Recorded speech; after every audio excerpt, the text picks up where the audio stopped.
Welcome back, beautiful souls. This episode is the final part of the conversation I started a couple of weeks ago around the things I wish I had known sooner on the path of spiritual awakening and becoming yourself in midlife.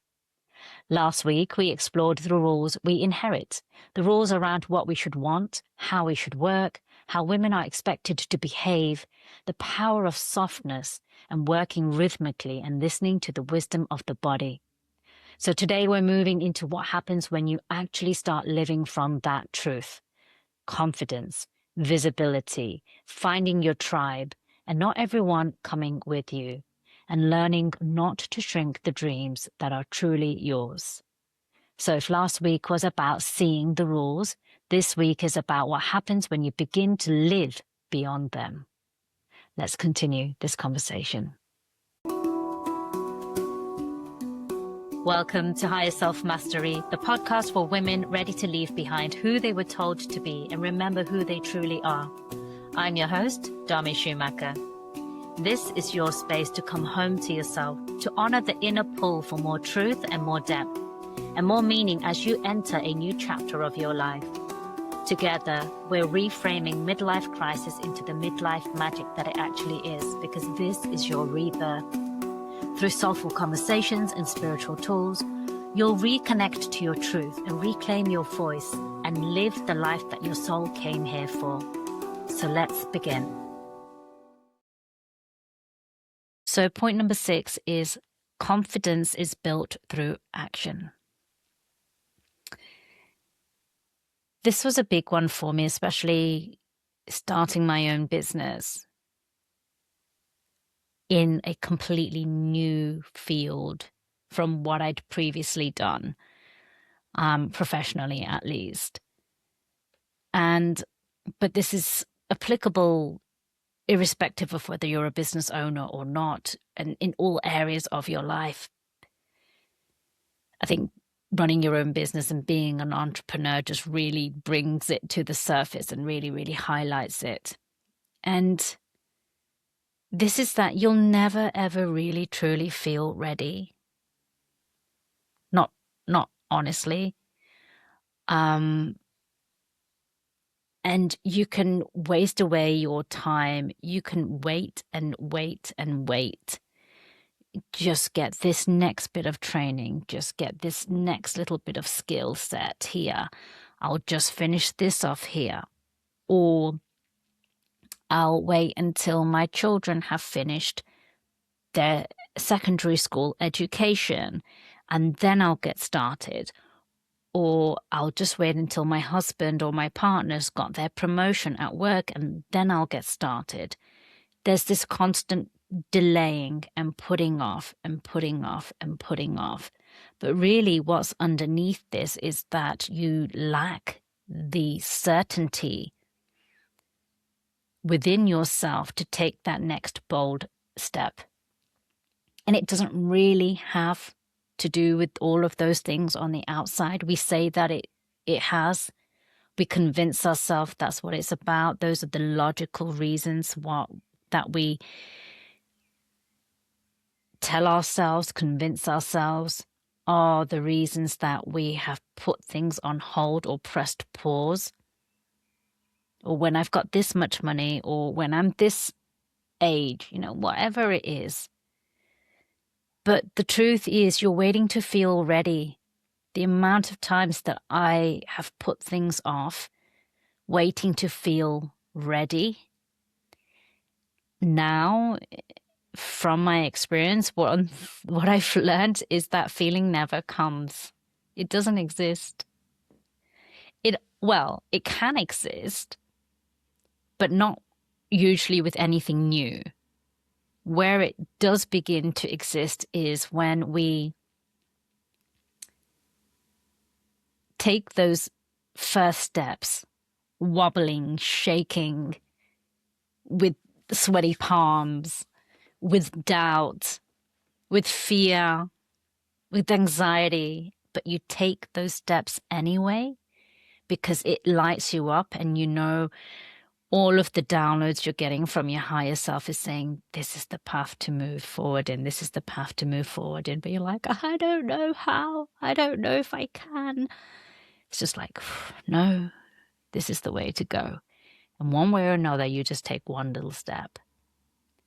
And it's only by taking those first few steps and doing that a little bit, a bit at a time, a bit at a time, a bit at a time, that you then build that library of confidence within your neurons, pathways. And that's where the confidence comes from. The confidence comes from having just done it. You have to do it a few times first. I've often shared and said this, like, speaking is one of my gifts, but I didn't just wake up one day and start speaking without the nerves, without the fear. I didn't just wake up and confidently started talking. Some people do. I didn't, because I was conditioned to be that quiet girl, to not talk out of place, and all of those things. And I had to uncondition that. And so it was incredibly nerve-wracking for me to speak in front of people when I first began to do that. But I'm so grateful to my younger self and I say younger self all the way back when I was 13. That's when I started public speaking.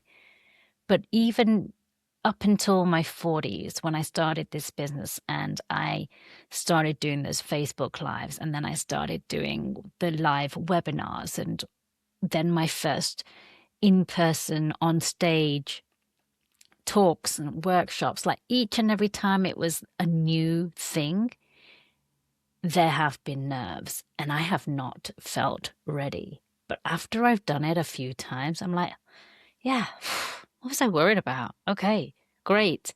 Not because nothing went wrong, not because I didn't make mistakes, not because it all panned out perfectly. No, of course things went wrong and things didn't go perfectly, and I did make mistakes. I even fell down, actually, at one of my first talks. I tripped over my trousers because I was wearing these big, baggy, beautiful trousers. And there I was, feeling all confident, and I'd done all my grounding and everything else and feeling good, and I was about to deliver this workshop.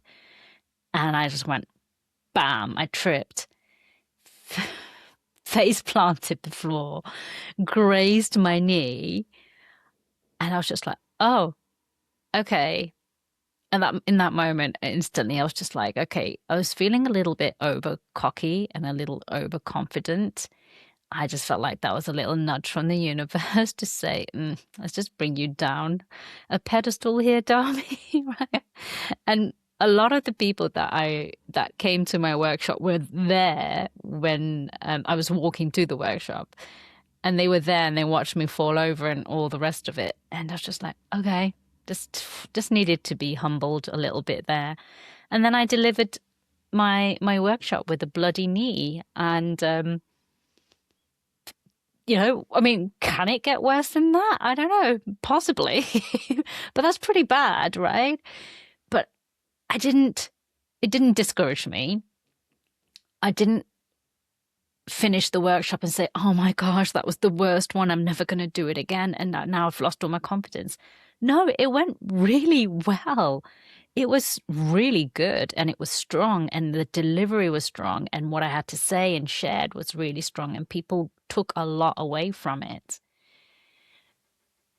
But these things are going to happen, but you can't allow them to stop you. You can't allow them to knock your confidence. You've just got to take the action, because it's only by showing up when it feels aligned for you, not in a forced way, not because anyone else tells you to, but if it feels like it's your inner self pulling you and guiding you and tugging you forward, then confidence is not something you wait for. It's something you build by moving forward.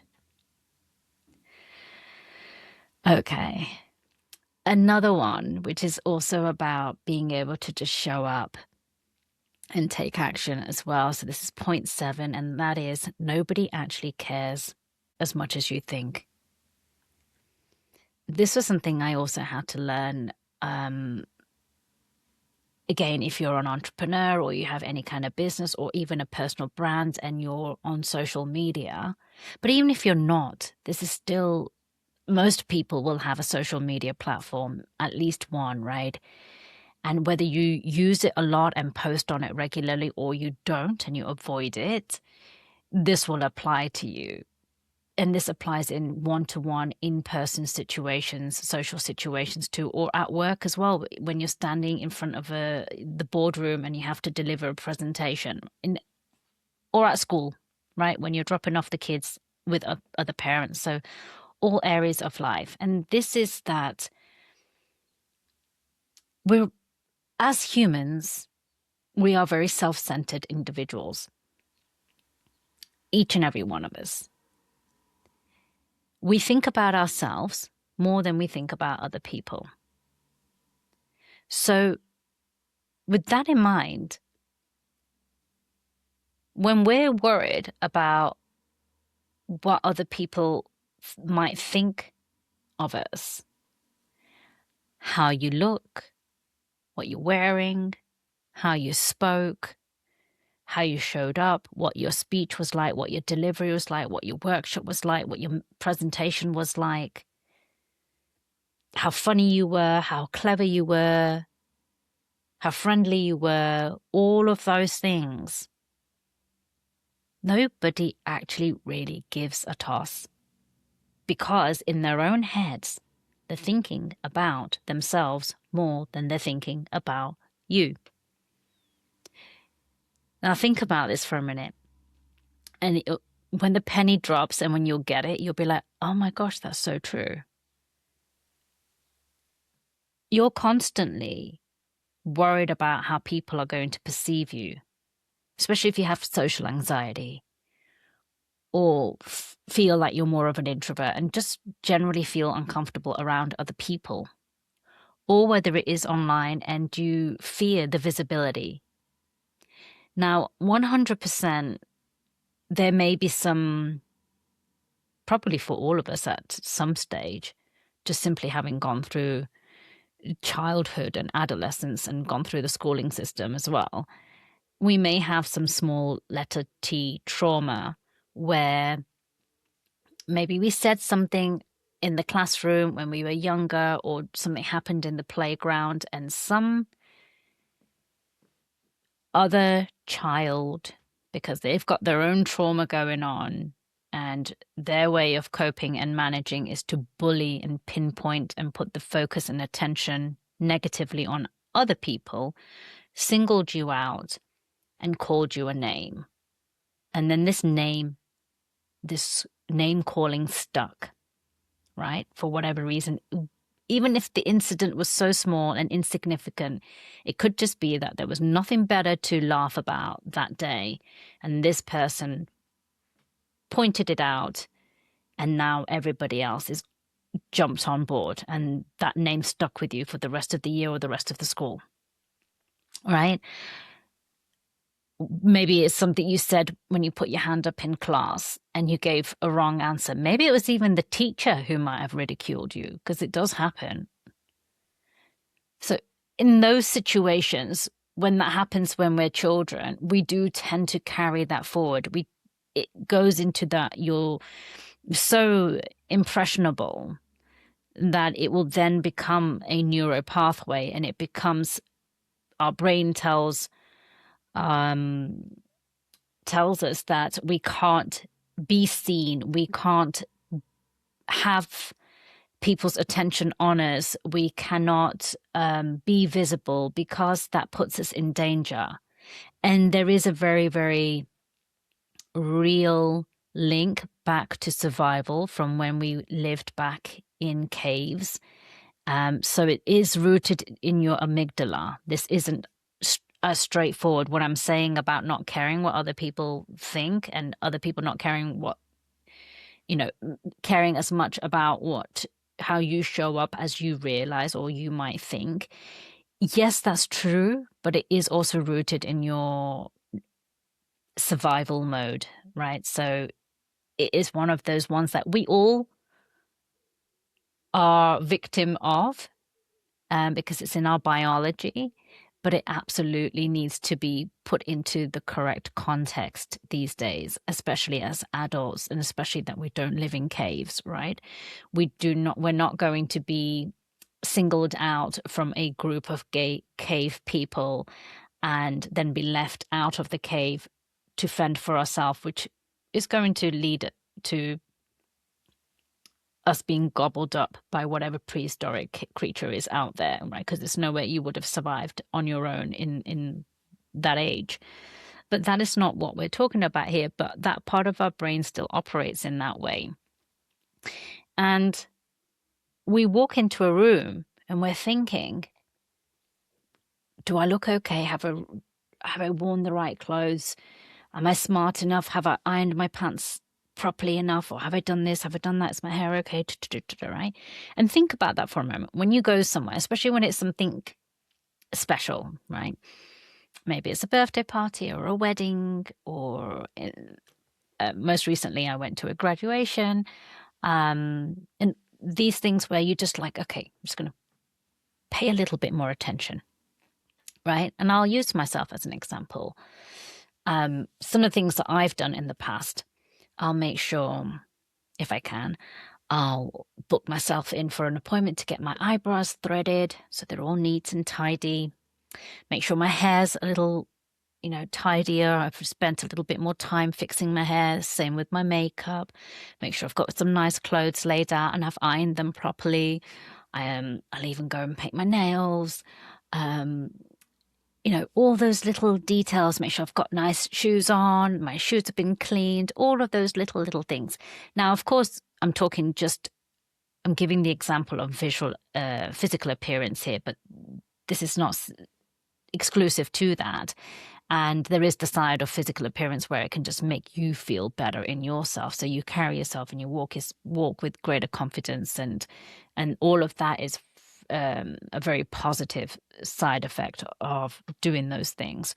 But if you're doing it because you seek other people's approval, or you're worried about what people might say if you didn't iron your clothes, or if you didn't paint your nails, or if you had bushy eyebrows, or all of those, was not because you actually did it for you, but you're doing it to avoid being criticized, avoid being judged, avoid being excluded or singled out or laughed at or humiliated or any of those things, right? The truth is, the whole time you're out there, you turn up to this event and you step into the room. Think about it for a minute. What's going through your head? Is my hair okay? Have I got lipstick on my teeth? Am I standing up straight? Am I walking okay? Don't fall over flat on your face again, Dharmi. Just all of those little things. You're thinking about it. Where's the attention? Is it on yourself or is it on other people? It's on yourself, isn't it? Right? So what do you think everybody else is thinking? Exactly the same thing. Exactly the same thing. They're all thinking about, do I look okay? Is my hair okay? Have I worn the right clothes? Do I fit in? Do I know anybody? Should I go and talk to that person? Right? Yes, we do have fleeting moments of opinions that we pass over other people. Oh, I like her skirt. Oh, she's really smiley and friendly. Maybe I'll go and talk to her. Or, oh, I like how that woman's done her hair. Or I like that piece of jewelry she's got on. Or she's a bit loud and a bit brash. Oh, don't want to go over there.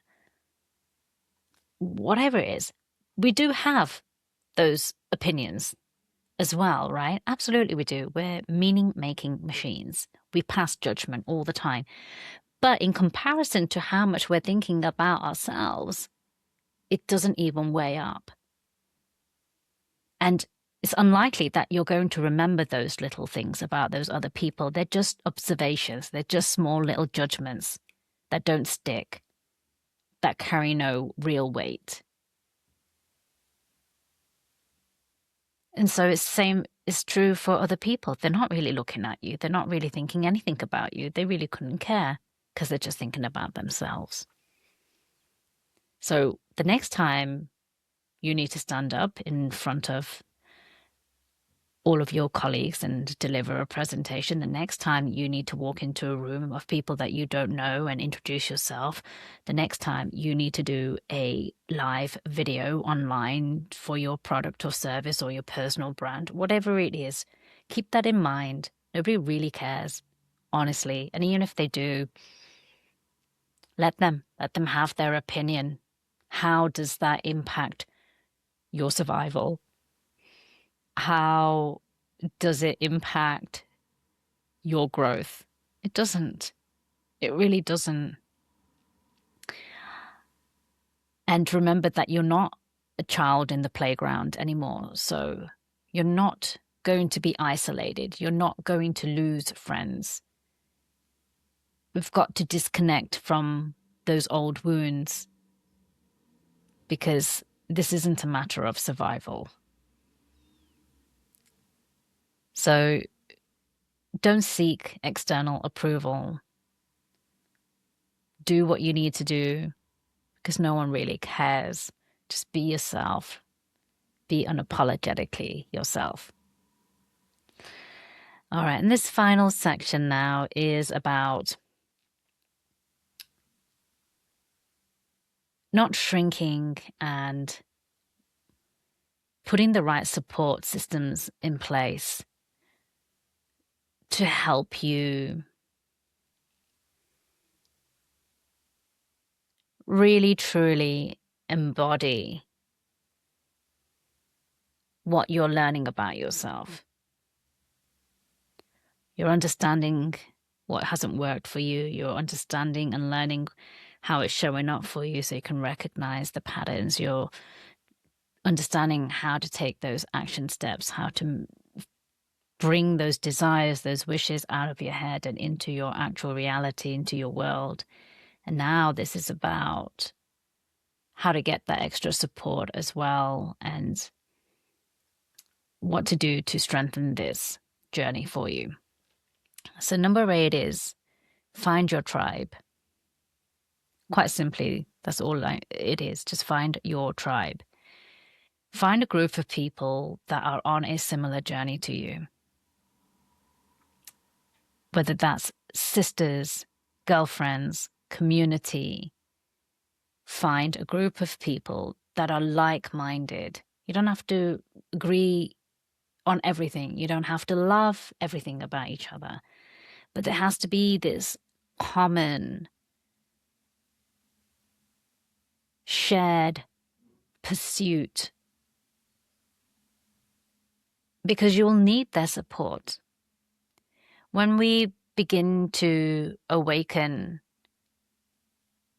we will also begin to see this shift within ourselves, where we are interested in new things, interested in different things. And this can be confusing, this can be isolating and may feel lonely as you navigate this unfamiliar path, this unfamiliar road. So find your tribe, because it doesn't need to be a lonely journey.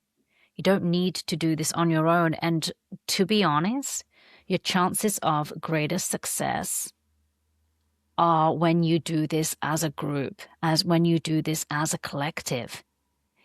If all you can find is one other person or two other people to journey with you, be your champions, be each other's champions, then great, that's what you start with. That will expand. Because when you share that energy with each other, it will expand and you will become a magnet. If you're open to it, you will become a magnet and invite more people like that towards you. Vice versa, you'll magnetize each other. But intentionally put yourself in these environments too. Go out there and search for them. Attend events, workshops, festivals, gatherings, or whatever they are, online gatherings, groups, join Facebook groups, join communities online, school groups, LinkedIn groups, whatever it is, go out there and explore. But find your tribe. Because you also need mirrors as well. You need people who are able to show you in safe, supportive environments areas that you need to still work on. You need to be able to see people who have walked on the path that you're on, who are maybe just a few steps ahead of you, to be able to see and witness, okay, I haven't walked that far yet, but that person has. And so if they can, I can. And I'll let them lead. I'll let them guide. I will follow in their footsteps. Just as you will then become a guide for somebody who's just behind you, a few steps behind you on the journey. And know that your tribe can change too. In fact, it probably ought to change as you grow and evolve. So if you have had a very strong community previously in your life, or maybe you still are part of it right now, but you're starting to feel disconnected from them, do not continue to cling to it or them out of a place of loyalty. You owe it to them and to yourself to say thank you. But I am now becoming a very different person and we are moving in different directions. So I thank you for everything that you have done for me.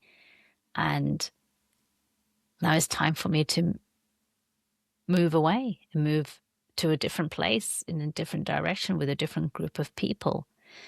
Do not feel like that's being selfish. Do not feel like you are using them, because you're growing, you're evolving, you're changing. They will serve, a group of people, a community will serve you, but not indefinitely. Because the community, especially if it is a community, if the community will essentially hold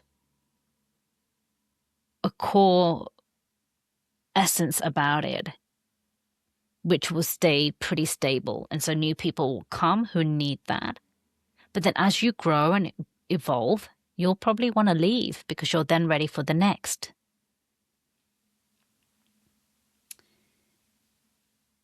It's also important to have that collective belief. Really important, because this journey isn't easy. This journey will cast so many doubts in your mind as you go on it. And you need other people to be your champions, your cheerleaders. You need other people to say, yeah, it's okay. I've seen it before, or I've been there before.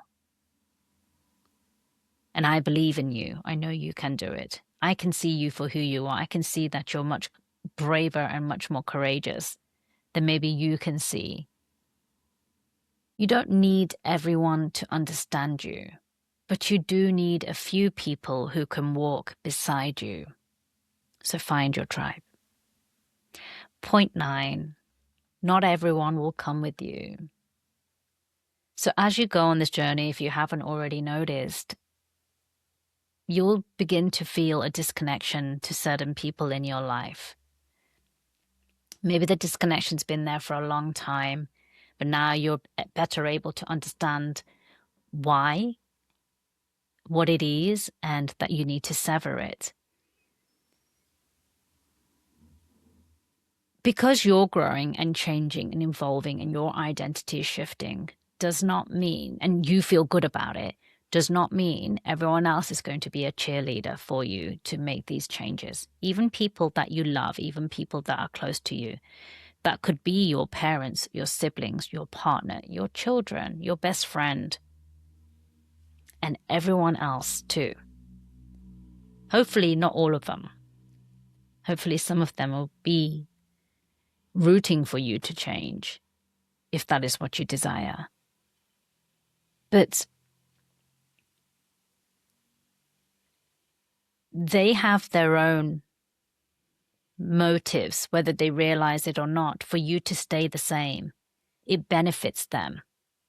Now that you're stepping into this unapologetic, wild, bold, outspoken woman that you always were inside, but now you're finally allowing her to come to the surface and unleashing her, they may not be able to handle it. They may not be ready for it. They may not desire to see her, because that will mean you might say no to them.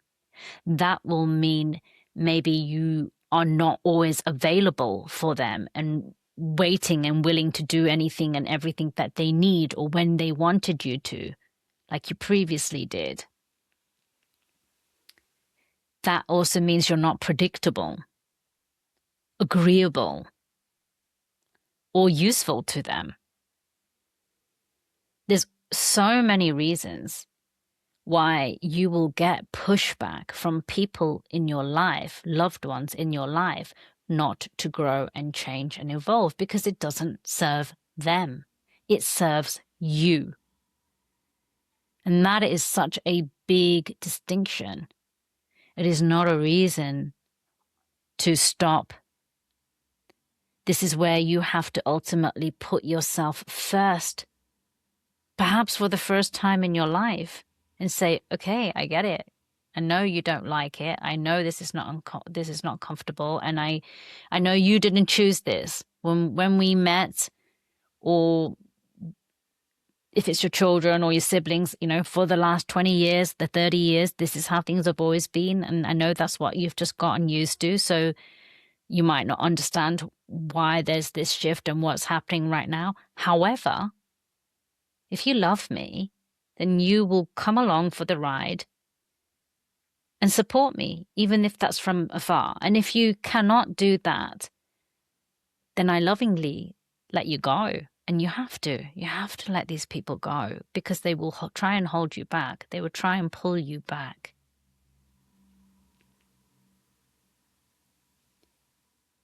And in the beginning, when you're making this transition yourself and those changes, and there's already all these other doubts coming up in your own mind about, should I, shouldn't I, can I, can't I, oh, I don't know, I'm not brave enough, I'm not strong enough, I'm not clever enough, I'm not deserving enough.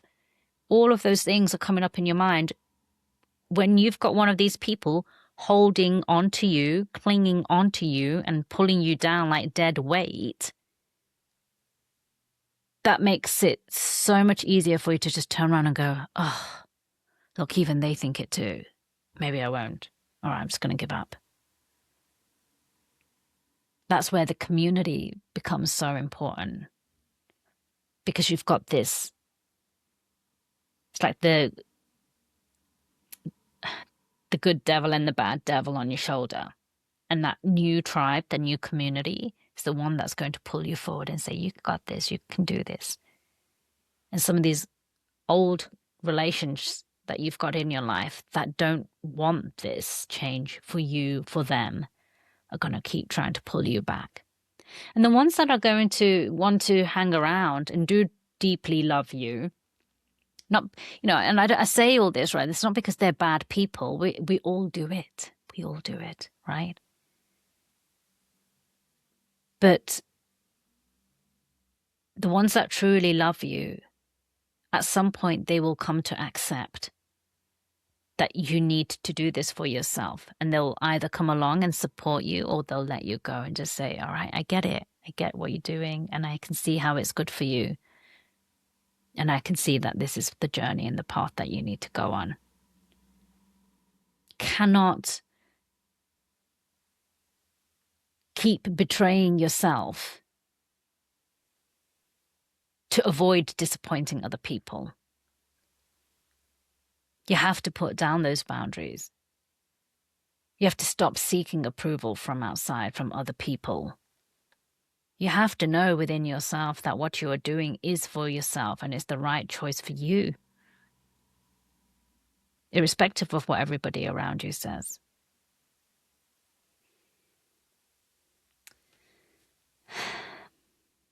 And last but not least, number 10, your dreams are not too big. when you begin this journey and you start to embrace it and the vision comes up and you may start to think about, all right, well, if I'm shedding the old life, what next then? What am I going to do? Where am I going to live? How am I going to live? What am I going to be? You know, all of those things. And you may do a lot of manifesting, a lot of vision work and mood boards and journaling and all the beautiful, fun, creative things to get those downloads, right? And you may have this glorious vision in front of you. But then you look at it and then your feet land back on the ground, back on planet Earth, and you're like, oh, how? That's not for me. I can't possibly. But you can. You can. No dream is ever given to anybody that is too big for them. If a dream has been given to you, it is because your higher self, the universe, knows it is well within your potential to achieve it. Now, caveat here, if those dreams are ego-led, and by that I mean because they're driven by perhaps a sense of once I accomplish this or once I become successful here, then that will mean I am lovable. Then that will mean I will receive the approval of my parents that I didn't get when I was a child. Then that will mean I am worthy or successful, blah, blah, blah, blah, blah. These are all wounded parts of ourselves. And those dreams come from those wounds. Those dreams come from our ego needing to feel better and prove something to ourselves or to others, right? Those kind of dreams, they may be big and grand and vast, but maybe aren't truly yours. So those are not the dreams I'm talking about. And it's only as you do this work that you begin to be able to then, with time, peel things back, and be able to see, oh, okay, I wanted that. I thought I really, really wanted that. But actually, I can see how the accomplishment of that was just so then I can prove to myself that I am abundant and there's no money scarcity. I have proven to myself and to my parents that I can generate wealth when I have that. That is a symbol of my financial abundance. So really, it's not that thing that you want. It's just to be able to prove that you are abundant. So there is some shedding and reworking that goes on. And I've been doing this work a long time now. And I have seen over the years, every time I revisit it, how much I strip back, how much I strip back, how much I strip back. But some dreams are unwavering. Some dreams come up again and again and again and again and again. They're always there. And those are the ones you start to notice and really start to pay attention to. And you're like, okay, no matter how much the textures and the colors or the frills around it seem to change, this seems to be at the core of things here. But that can still feel quite scary because it's so big. And so it's easy to say, well, maybe I won't achieve that, but I'll do X, Y, and Z. That will be good enough. Don't do that. Don't play small. Please do not make yourself small. You're not only doing a disservice to yourself, but everybody else around you, because you have a gift. We each have beautiful gifts that we are here to share,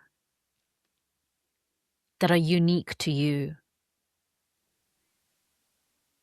And one of your purposes here in this life is to Reconnect with those gifts and share them boldly. Do not make your dreams small. If it's been given to you, it's been given to you for a reason. You are made of magic. You are made of stardust. You are consciousness. If you just look up into the sky and think of all that exists out there, the wonders, the magnificence of our universe, you're made of the same thing. You are capable of just as much beauty and genius. So if a dream is truly yours, you are not given it so you can shrink into something smaller and easier. Trust that you are fully capable.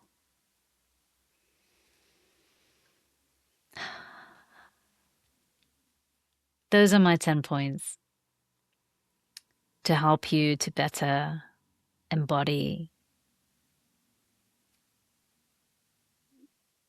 the journey as you awaken, as it unfolds.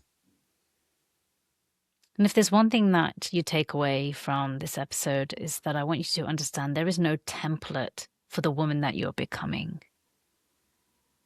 Because the woman that you're becoming has never existed before. She is not the lady that lives next door. She is not the woman that you follow on social media.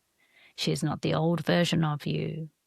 She is not your best friend, not your mentor, not your role model, not your mother. She is uniquely you.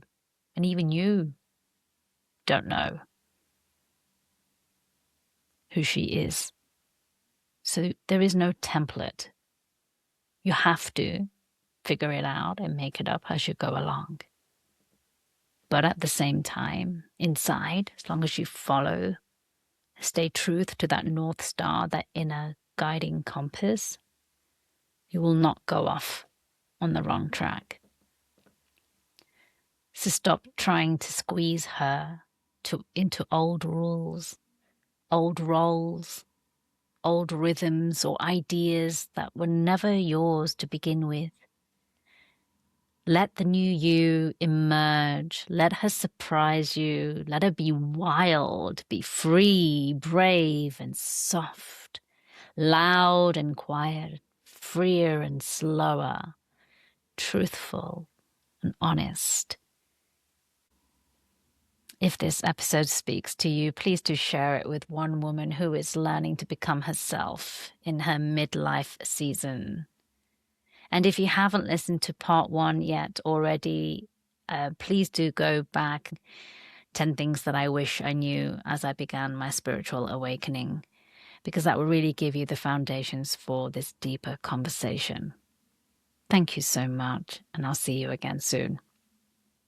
Thank you for joining me on this episode of High Self Mastery. If something landed, moved you, or sparked a shift, I'd love to hear from you. Be sure to follow, subscribe, and share this episode with a woman in your life that is also ready to rise. And if you found value in today's conversation, please take a moment to rate and review this podcast, especially in these early days. It really helps others to find this work too. If you're craving deeper support and sisterhood, join my mailing list using the link below, where you'll be the first to receive free meditations, learn about up-and-coming retreats, and other ways that we can work together. Until next time, honor your truth and trust in the timing of your becoming.